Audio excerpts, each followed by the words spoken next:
Happy Devil's Wednesday. This is State of the Fan Address presented by pucksandpitchforks.com. I'm your host, Sam Wu, here with Nick Villano, editor-in-chief of pucksandpitchforks.com. Streaming live on Facebook Live, YouTube Live, Twitter Live, and Twitch on the Let's Go Devils Network, as the Devils are right now currently playing the Florida Panthers. It's sunrise. Nick, the title of this podcast says it all. Devils need to add grit.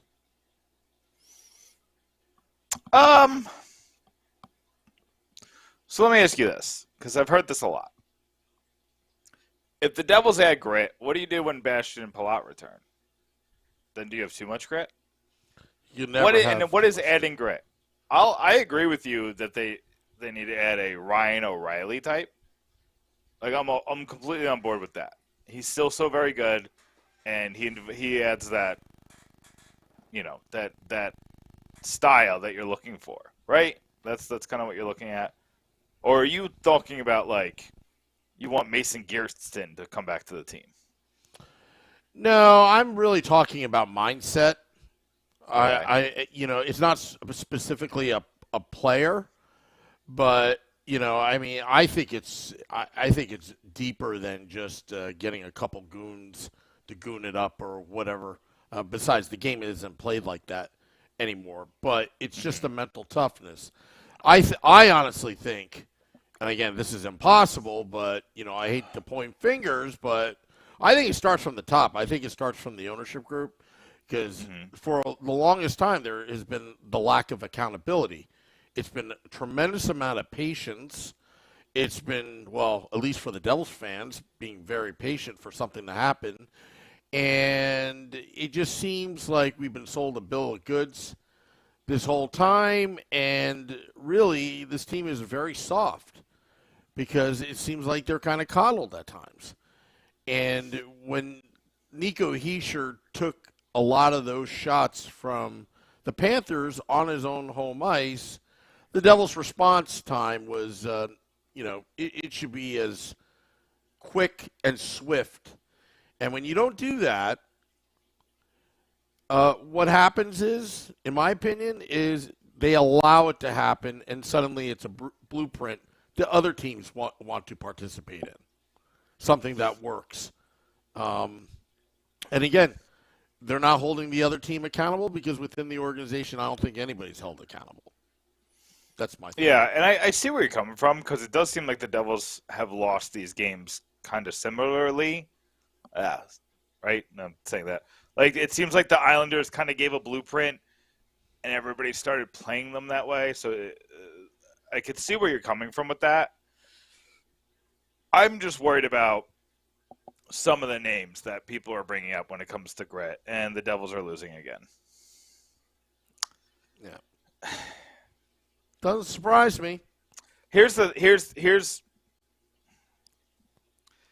going to say. Somebody is wide open every goal. It's because somebody is wide open. It's a 2-on-1. It's a 3-on-1, a 2-on-0. There, they just let Ludstrom just kind of walk free towards the net on a power play. Eric Halla just kind of lost his man a little bit there and got turned around. I don't know why Dawson Mercer was playing on the penalty kill. Brendan Smith just kind of it's out of position. People are out of position and staring at the play. Yeah. Oh, sorry. I said the wrong name, but I can't see who actually scored. It doesn't matter. This team has no life. Like, no care. No give a crap. This team doesn't care. Sam, if they lose this game, they're going to lose 9 in a row. 9 in a row. Is it 9 in a row? This is 7. But they're going to lose. There's zero chance they beat the Bruins. And they have a back-to-back against them. All right. I was trying to understand. Chance. I was like, Sorry. wow, I lost track. Yeah, no. This is 7 in a row if they lose this game. And I have zero faith they're going to come back. Zero. I have no faith in this team, Sam. because this team has lost its confidence. It's lost its smile. Like, they don't have gusto. They don't have tenacity. They go down, and if it's not the first period where there's plenty of time left, they go in the tank. They went in the tank, was it yesterday? Right? Who did they play yesterday? Carolina. It's just Carolina. Yep. They just went in the tank in the second period. The second that the Carolina scored the goal that got reversed, the team went in the tank and just let Carolina just tee off on Vitek Vanacek. And while Vitek Vanacek didn't play phenomenally, I'm not gonna he's part of the problem. He's not the problem. The team is playing terribly, but it's from the top down. If you're not named Jack Hughes, you're part of the problem right now. Jesperi Brett scored finally tonight, but he was on a 7-game goalless drought or something like that. Nico Hischier, well, he's not a problem on the surface. When you're playing it to a level where you're a Selke Trophy candidate, where you're,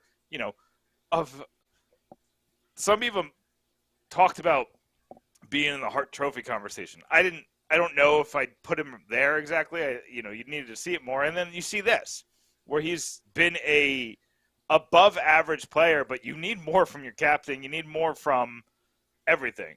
And I'll give you this. The Devils have had phenomenal bad luck. I've never seen worse luck on Christmas than this guy. This is like, a Christmas Story had better luck than this. This is phenomenally bad, luck in December. Sergei Bobrovsky stopped 2 pucks with the butt of his stick when he had no idea where the puck was. Stopped 2 pucks just because they happened to hit the butt of his stick. And then they just showed another chance where the Devils just got robbed. So it is partially luck, but in this league you have to make your own luck. Because the Devils won a lot of those games, that 13-game win streak, on luck. Their insane November was a lot on luck. And this team I don't even know what to say. The effort doesn't look there. And I hate to talk about that because I'm going to get yelled at by somebody for saying this. No. But we actually discussed this on Devils After Dark yesterday. I described the play where Jesperi Brett had a one-on-one with the goalie, and where was his support, Holla and Hughes, and they were coasting, admiring the play. They weren't going hard to the net. And when I forgot who made the save, that there were 4 Carolina players there, and Holla and Hughes were sprinting to get to the puck. It's like you should have been skating as fast as you could when it was one-on-one for the rebound. Yeah. And even Rick Tocchet said it in the first intermission that they're just standing around watching the play, admiring the play. They're not getting involved. They're not being proactive enough. And, we're seeing it right now during this game right now as it's going on. It's like it's Mackenzie Blackwood against the world, and they're just standing around. That second goal that was scored by Florida, Brendan Smith was out of position. Everyone was like 2 strides behind the play. And I don't understand it. It's really frustrating. And again, I think I'll tell you what. Is there somebody in the room and the players in the room? It's when that Damon Severson article came out with David Waldstein, right? Mm-hmm. That we had last week. It was a telling sign that, what? It's almost like, I'll use professor, like a college professor. After 3 years, you're tenured. Who cares? You're just milking it, right? They can't fire me. Is that all? It only takes 3 years for a college professor to get tenure? I think so. Or is it New Jersey public school teachers? I don't know. But that just seems like a remarkably short amount of time. I remember taking a summer class, and the first thing this is at Penn State. The first thing the professor said, and I thought he was a jerk at first, he said, "Don't you think about don't you think you ever think about trying to fire me because I'm tenured? It's not going to work. So stop your shenanigans and get to work. But it turned out he was one of the greatest professors I've ever had because he knew his stuff, and I respect that. Could go one of two ways. Yeah, it's either like this guy's great and he can really motivate you, or he's just a jerk. Yeah. Yeah. So, but it almost seems like. Look, Nico's got a comfy contract. He'll have another big contract towards the end of the contract. Same with Jack Hughes. They're making very, very good money. They took a discount. And you know what? The pillars of the team, but the people are surrounded. Like I don't get it. Like when Severson said that, hey, they lose 5-1, they can go have a burger and have a good time. That's why I cringe when we see these pictures on social media that they're having a Christmas party and all that, and people would say, "Whoa, are they human too? They can't." It's like, no, the optics don't look good. I want to see some butts getting kicked in practice. I want to see players, making, not the same old spin, but in their defense, they don't usually get. Fastball questions. They get all these softball questions normally. And you know what? Again, it's almost like they look great in practice. They look great in front of the organization, the fans. But when they play an NHL game, it's like they're in the real world. And reality sets. Just kind of going on what you said about, losing and all that. So the closest thing I have to that in my life is I worked in news for a long time. And obviously we get ratings, and there's a last place team. And I've never worked for the last place team, but I've also never worked for the first place team. I've always been second place. And there's different things when it comes to that are out of our hands, like legacies, and people have been watching the same channel and yada yada. But just kind of to your point, where even though you're losing, you still have to come to work and do the best because it could lead to something else. Is kind of like the mindset you have, and I feel like that mindset went into some of the players, right? It's not that you don't take pride in your work. It's not that you don't want to win. It kind of gets to the point where you're like, I have only so much impact on winning. And I feel like if you're, let's say Damon Severson, right? You're in the last year of your contract. You just got benched because you made one mistake, even though your numbers say that you've been one of the best players on the ice every night. How are you supposed to feel in this?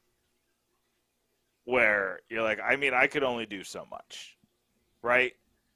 And beyond just the benching and how his impact on winning and losing is, it's hard to get into that mindset when the going gets tough, right? Jack Hughes knows nothing but losing in the NHL. Nico Hischier knows 1 year where he won, and he knows it's because Taylor Hall went, absolutely bat you know what. He went crazy on the ice, and that's how the Devils made the playoffs. Severson barely knows how to be on a winning team. He's been on way more losing teams than he's been on winning teams, and I think he's been on maybe 2 winning teams? Maybe not. Maybe it was 1, actually. Maybe it's 2. But you look at everybody on this roster, Jesperi Brett, same thing. Dawson Mercer, same thing. You bring in all these outsiders, and when you have this, the same head coach and the same star players and the captain and all these other things, there's only so much that Eric Halla can do in terms of veteran presence. There's only so much that Brendan Smith can do in terms of veteran presence. And I think it would matter a lot more if you had Andre Palat here, who has a championship presence. But again, I think you're just at a point where it's just I just don't know what the answer is. I just know that what they're doing is not the answer. And it's a combination of players and coaching. I've never seen the players and the coaching just go in the tank at the same time this terribly. You know what? I lied. Sorry, I just shook the camera there. I lied, Sam. I have seen this. Do you know where I've seen this? Where? The New York Yankees. I would tell you a story about the 2022 New York Yankees. Sure, I got time. The 2022 New York Yankees went off to a torrid start. Looked like the best team in baseball. Nobody could stop them until the Houston Astros came to town. About, I think it was late May. Took them to the woodshed. Showed everybody their flaws. And they went on a summer of disappointment that peaked or valleyed in August, where they could not win a game. They couldn't win like Sam, the Yankees could not. People forget that because they made it to the American League Championship Series and then got railroaded by the Houston Astros. Could not win a game in August. Nobody could get them out of it. Garrett Cole couldn't get them out of it. Aaron Judge was doing his best. He was still hitting, and everybody else just went in the tank. What does that sound like, Sam? A torrid start, and then a stretch where you cannot win a game, despite your star player just playing at a torrid pace. Jack Hughes is playing out of his mind, and he showed it again tonight with the pass to Jesperi Brett. But it just doesn't matter. And hockey is a little different than baseball, but the scoring isn't that far off. I think there's more big scoring games for baseball because you got 3 and 4 and 5 run innings, but it's not that dissimilar. I think that the Yankees and the Devils are huge comps. The only difference is that the Yankees, just as in general, have more playoff gusto, right? But I think they have an incredibly flawed head coach, manager, whatever you want to call him, in Aaron Boone. I think that they rely entirely on analytics. Entirely. Like, they let analytics make all of their game decisions, the Yankees. I don't know how much the Devils rely on that entirely. But here's the thing about numbers. Is that there's still human involvement in numbers because somebody has to analyze those numbers. Like, the way numbers works in sports is I'm going to read the analytics and then give my opinion based on them, right? I can't put numbers into a system and have it. I guess you can, but nobody's going to put numbers into a system and then spit out a lineup, right? You're going to look at the analytics and use that to make an educated guess. And the humans who are analyzing this are not doing a good job. And the humans in the positions are doing an equally as bad job. This isn't all on Lindy Ruff, but it's definitely some on Lindy Ruff and the rest of the coaching staff. I just say Lindy Ruff because he's the head coach.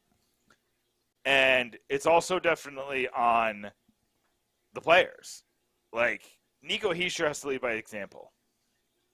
I do have a theory, though, Sam. What's your theory? I think Jesperi Brett already signed it or already agreed to a contract.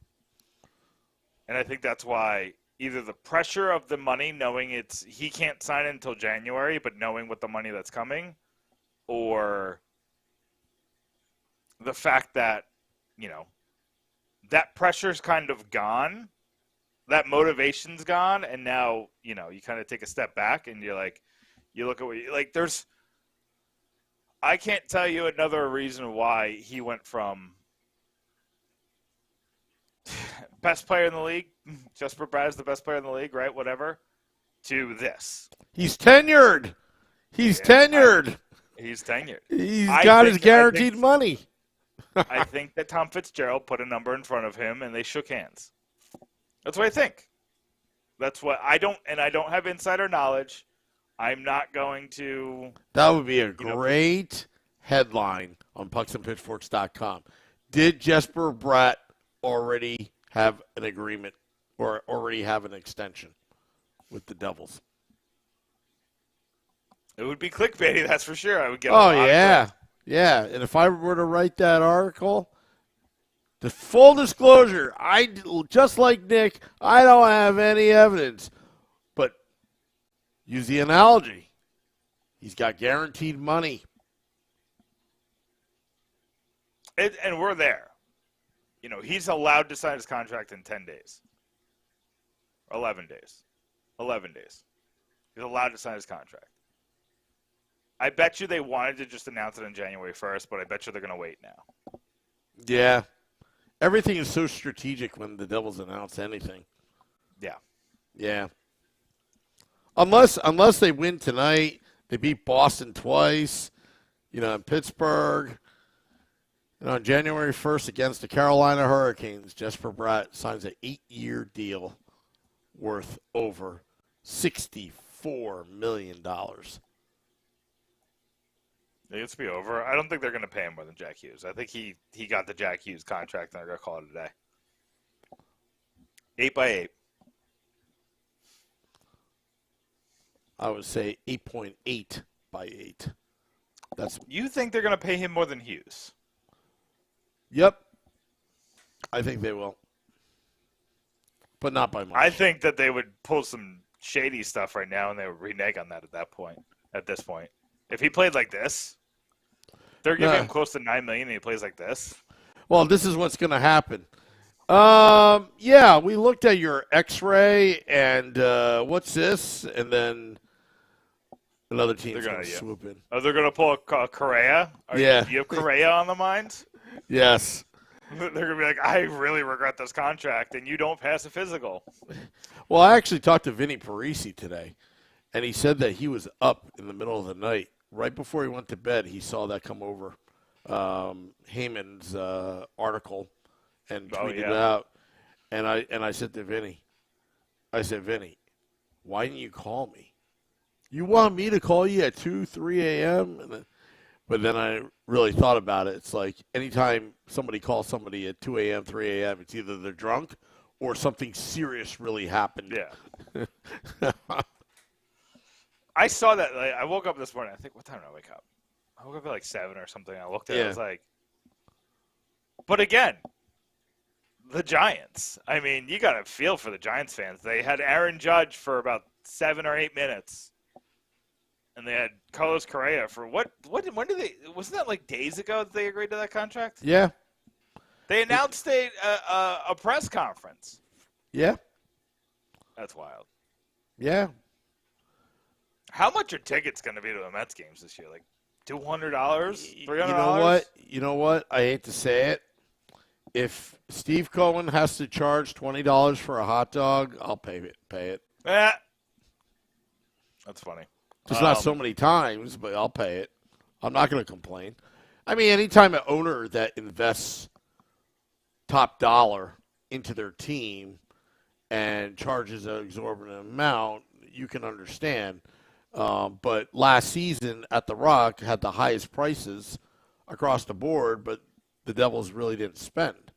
And that's where a lot of fans had a problem with it. Right now, they're spending, and the fans are, okay, if you're willing to invest in your team, we're willing to invest our emotional energy into this franchise.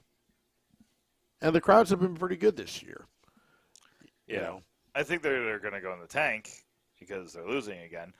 This team, this fan base is fickle, and I can't blame them anymore. Yeah. I don't want to be on Twitter when it happens because a lot of it is irrational, but I'll tell you what's going to be the best thing for this franchise. It is a very unpopular thing.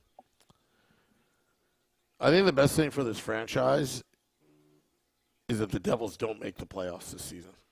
Oh, why? Why I say that?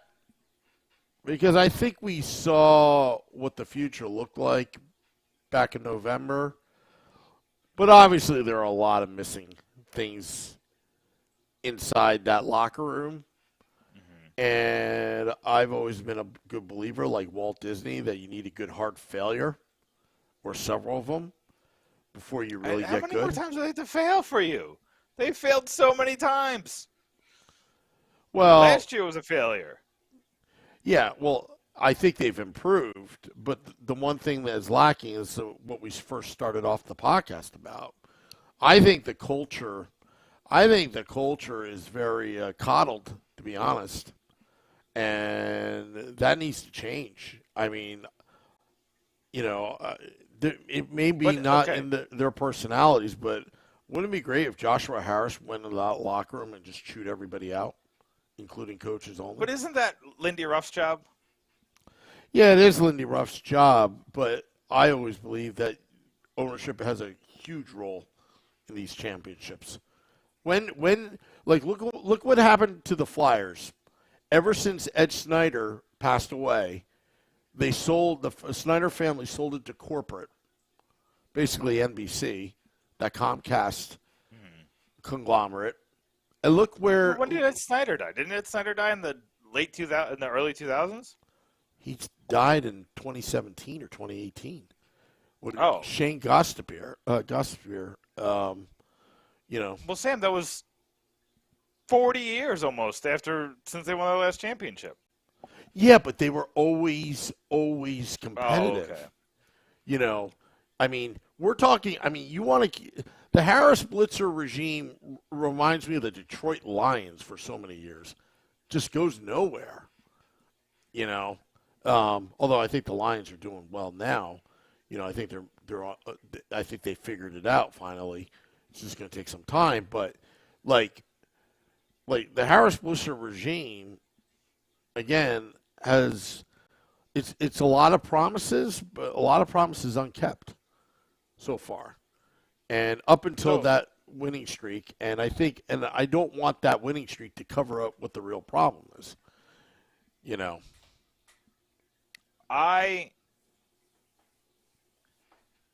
So there's two major reasons why the Devils are in this position.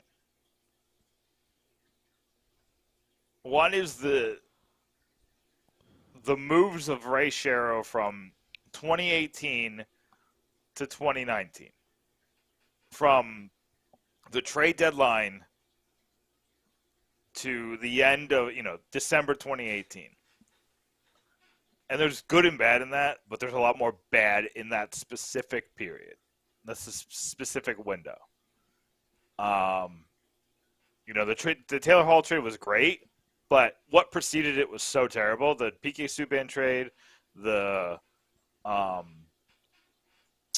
Grabner trade, Gusev, the Gusev trade, but do you know what the most important thing I think was, and the one thing in that whole thing that could have changed this team's trajectory?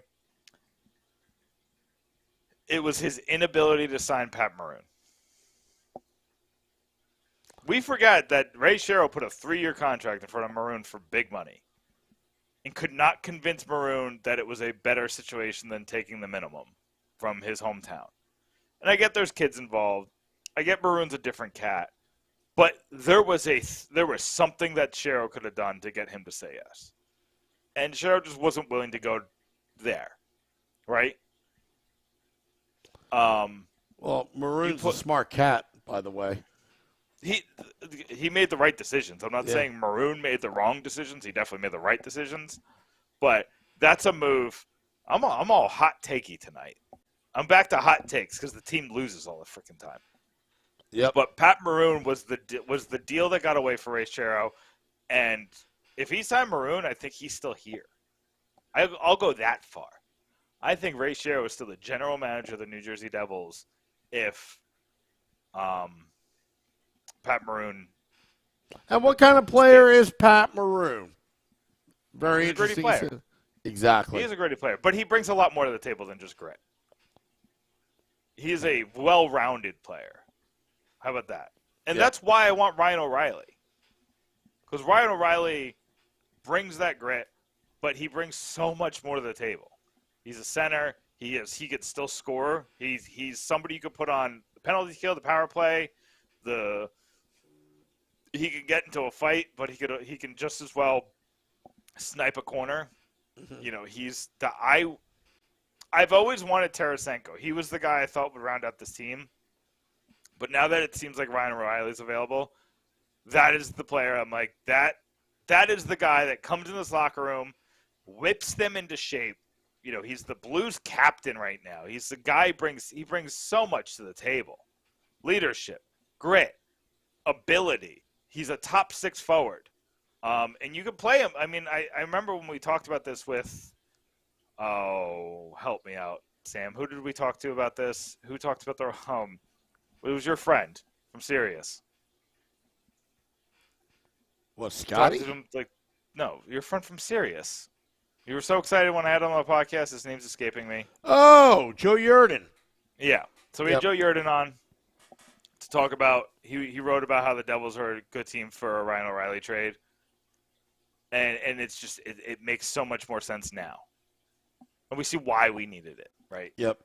The Blues are asking for the moon right now for him. Everybody is asking for the moon for everybody.